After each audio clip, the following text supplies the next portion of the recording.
Jadi sumber energi terbesar ada di Venezuela, sumber mineral ada di Greenland. Target selain Greenland, negara mana? Ini yang dikejar. Dari Guam ke Papua itu cuma 6 jam.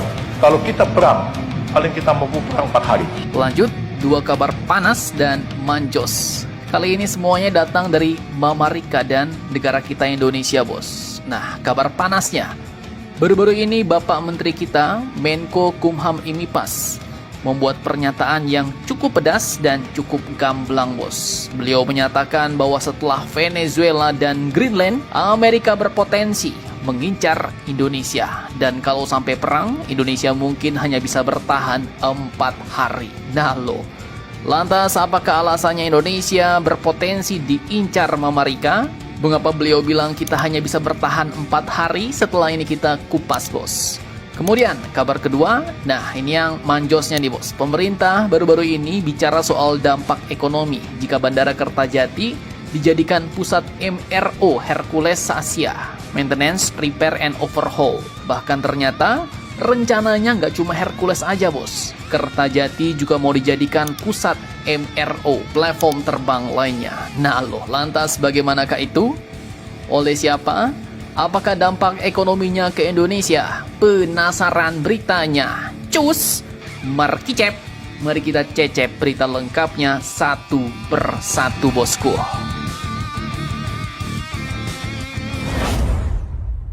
Oke, kali ini yang pertama kita bahas pernyataan yang cukup hardang soal potensi Amerika menyerang Indonesia seperti Venezuela dan Greenland. Pernyataan ini pun bukan datang dari orang awam seperti Mimin, bos, tapi datang langsung dari Menteri Koordinator Bidang Hukum, HAM, Imigrasi, dan Pemasyarakatan Indonesia, yaitu Bapak Yusril Isra Mahendra. Pernyataannya pun beliau sampaikan saat menjadi pembicara dalam seminar nasional di Universitas Negeri Surabaya atau UNESA pada tanggal 19 Mei 2026 kemarin. Nah, yang bikin heboh, secara terang-terangan beliau katakan bahwa setelah Venezuela dan Greenland, Indonesia bisa jadi target berikutnya. Waduh, ini yang cukup ngeri-ngeri tak sedap nih, bos.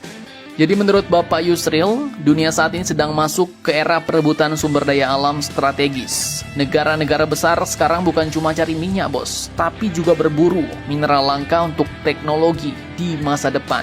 Dan masalahnya, satu, Indonesia termasuk negara yang jadi gudangnya barang-barang begituan, bos. Mulai dari nikel, rare earth, thorium, xenotim, monasit, sampai sumber daya mineral strategis lainnya. Bahkan Bapak Yusril bilang di kampungnya di Bangka Belitung, itu gali beberapa meter pakai pacul aja bisa ketemu mineral penting, bos. Sedangkan negara lain harus ngebor ribuan meter dulu.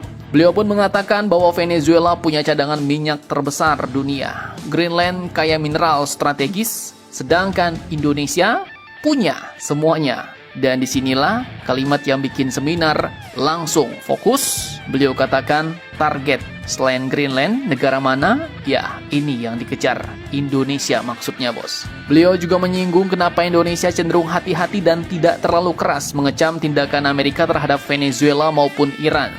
Karena posisi Indonesia berbeda dengan Singapura atau Malaysia, bos. Bahkan secara satir, beliau katakan, emang Amerika berminat nyerbu Singapura. Nah loh, pertanyaannya sekarang, kalau benar Indonesia suatu hari ditekan atau bahkan diserang negara superpower, bagaimana caranya mereka masuk? Dari mana titik paling rawan Indonesia? Dan berapa harikah Indonesia mampu bertahan kalau perang? Simak videonya Target sampai selain habis. Greenland, negara mana? Ini yang dikejar. Dari Guam ke Papua itu cuma 6 jam. Nah, kalau tadi kita bahas alasan kenapa Indonesia bisa jadi target, sekarang pertanyaannya lebih seram, bos. Kalau benar terjadi konflik, bagaimana cara Amerika bisa menyerang Indonesia? Lewat mana, ya kan? Nah, Bapak Yusril pun menyinggung satu wilayah yang sangat penting, sangat strategis secara militer bagi Amerika, bos, yaitu Guam. Buat yang belum tahu, Guam itu adalah wilayah Amerika di Samudra Pasifik. Isinya pun bukan kaleng-kaleng, bos. Ada pangkalan militer strategis, paket lengkap dengan pesawat pembom, kapal perang, sistem radar, sampai kekuatan logistik besar. Dan menurut Bapak Yusril, dari Guam ke Papua cuma sekitar 6 jam, bos. Artinya kalau terjadi eskalasi militer besar di kawasan Asia Pasifik, Indonesia bagian timur bisa jadi salah satu area paling rawan secara strategis. Karena Papua berada dekat dengan jalur Pasifik dan jalur militer Amerika. Nah loh.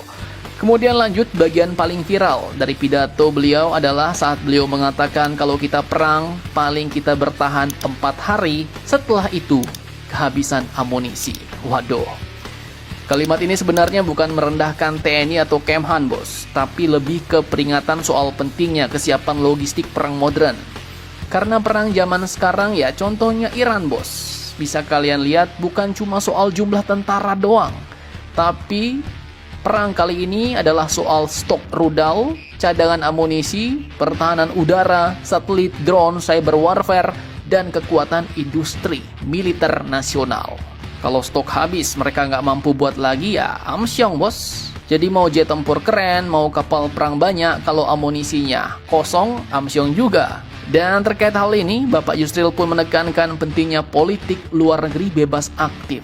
Nah, pertanyaannya sekarang nih, bos. Apakah Indonesia bakal siap menghadapi era perebutan sumber daya dunia yang kini jelas-jelas sudah dimulai Amerika, bos? Atau justru kita sedang duduk di atas harta karun geopolitik sambil berharap badai tidak datang? Silahkan kalian cocor-bacor di kolom komentar.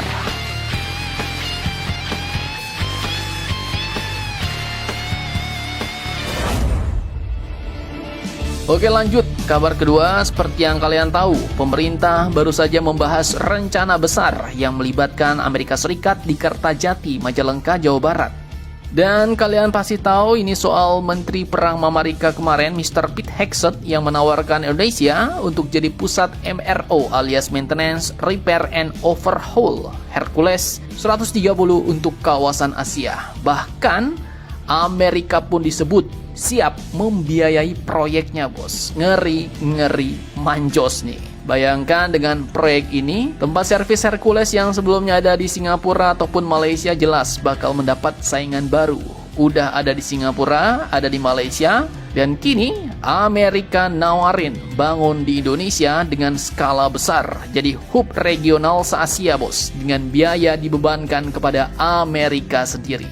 Tawaran yang jelas levelnya sangat menggiurkan banget. Tapi satu admin nggak tahu imbal baliknya yang diminta Amerika nanti ngeri-ngeri mantap juga nggak, ya kan? Karena Lockheed Martin Hercules ini dipakai banyak negara, bos. Makanya pemerintah jelaskan tanpa banyak bacor langsung memberikan Bandara Internasional Kertajati sebagai pusatnya. Alasannya lahannya luas, runway-nya panjang, dan cocok buat pesawat besar. Pemerintah juga bilang proyek ini bisa membawa dampak ekonomi besar, bos. Seperti dari lapangan kerja baru, teknologi baru, industri aviasi, hingga bisnis logistik nasional.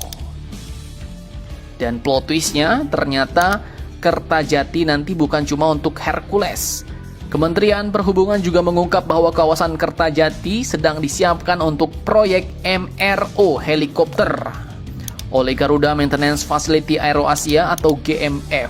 Artinya saat ini